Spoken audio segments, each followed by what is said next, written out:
രക്ഷപ്പെടുത്തിക്കോളൂ. Martinez ഇല്ലേ സീനാണ്. അപ്പൊ ഇന്ന് ആരുടെ കളിയാ ഇഷ്ടപ്പെട്ടത്? പ്ലെയറാ പ്ലെയർ എമിലിയാനോ മാർട്ടിനസ് ഗോളി.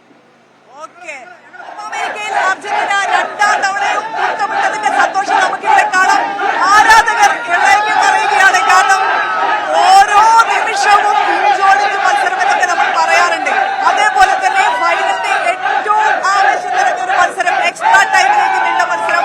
ആ എക്സ്ട്രാ ടൈമിന്റെ സെക്കൻഡ് ഹാഫിൽ ഗോൾ അടിച്ചുകൊണ്ട് അർജന്റീന കോപ്പ അമേരിക്കയിൽ വീണ്ടും കണക്കായിരിക്കുന്നു.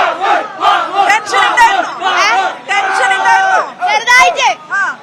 ചെറുതായി ടെൻഷൻ അടിച്ചു. പിന്നെയോ?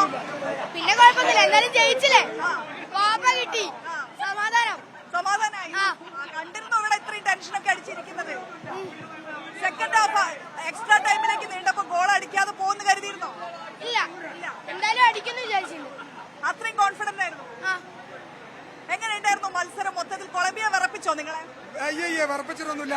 ഞങ്ങളൊക്കെ പ്രതീക്ഷ തുടക്കത്തിൽ ഞങ്ങൾ പറഞ്ഞ കൊളംബിയ മികച്ച ടീമാണ്, പരാജയം അറിയാതെ വന്നവരാണ്, അതുകൊണ്ട് അവർ കളിച്ച് മോശമെന്ന് പറയാൻ പറ്റില്ല. പക്ഷേ അർജന്റീനയ്ക്ക് മുന്നിൽ അവസാന സമയം വരെ ഞങ്ങൾ ജയിക്കുമെന്നുള്ള വിശ്വാസത്തിലാണ് ഞങ്ങളുടെ.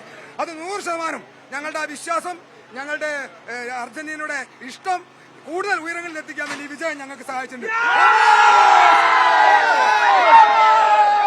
തുടർച്ചയായി ഇപ്പൊ രണ്ടാം തവണയാണ് കോപ്പയിൽ മുത്തമിടുന്നത്. ഇതിൽ പറയാൻ മെസ്സി ഇല്ലാണ്ട് ഇനി വരുന്ന കാലം അർജന്റീന കളിക്കാൻ കഴിയുന്ന ഒരു കളിയാണ് നമ്മളിവിടെ കണ്ടത്. മെസ്സി കയറിയിട്ടും അർജന്റീന അത്രയും കളിച്ചു. ഇനിയുള്ള കാലവും മെസ്സി ഇല്ലാതെ ഞങ്ങൾ നേടും, എല്ലാ കപ്പും ഞങ്ങൾ നേടും. വാമോസ് അർജന്റീന. ഇവിടെ ഒരു പെൺപേരി മാത്രമാണ് ഇവിടെ കളി കാണാൻ വന്നത്. എങ്ങനെയുണ്ടായിരുന്നു മത്സരം?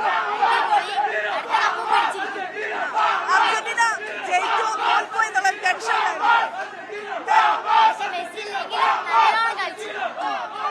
ഗോളിയിൽ നല്ല പ്രതീക്ഷയായിരുന്നു. ഒന്നും നോക്കണ്ട, ഗോളി രക്ഷപ്പെടുത്തിക്കോളൂ. മാർട്ടിനസ് ഇല്ലേ സീനാണ്. അപ്പൊ ഇന്ന് ആരുടെ കളിയാ ഇഷ്ടപ്പെട്ടത്?